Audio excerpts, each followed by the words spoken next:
Саламатсыздар ма? Қош келдіңіздер. Мына мастер-класста мен сізге орамалдың пяльцаға қалай фатин кигізуін көрсетіп бастап жатырмын. Фатин, еврофатин, 2 тінді осылай 32-35 мм пяльцаға кигізіп алып, керіп, айналасын қайшымен қиып аласыз. Айналасындағы артық қалған маталарды қиып тастауға болады. Міне осындай барабанның беті сияқты теп-тегіс, кішкене дыбыс шығаратындай болу керек. Міне сізге беріп салып жіберген оюды осылай астына қоясыз. Обычный осылай қойып, екі оюда сият, мына жерге бір оюды көрсетіп жатырмын.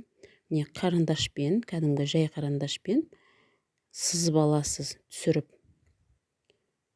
Қарындашпен болады, ручкамен болады, ручкамен бірақ кішкене қоюлар ручка болмаса, сетканы сызу қиындау болады, бірақ осылай қарындашпен сызып алсаңыз болады. Кейбір кезде өшіріліп те қалуы мүмкін, тағы да басып сызып қоясыз. Міне осындай ою шықты. Енді түсіріп алған оюымыздың, менде 2 орамалға тігіп жатырмын. Міне бір оюын көрсетемін. Міне осы оюды 2 тін фатин керіліп тұр. Енді тастарын орналастырып бастаймыз. Сізге өзіңізге ұнайтын тастарды, ұнайтын түстерден салсаңыз болады. Міне клейді артына жайлап жағып, V6000 деген клей бар. Соны жағып, әуелі клеймен жабыстырып орналастырып аласыз.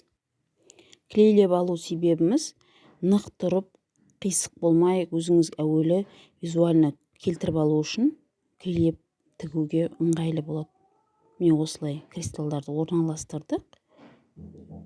Енді міне қараңыз, әдемілеп клейлеп орналастырып қойдық. Арттарын тігіп шығуға болады.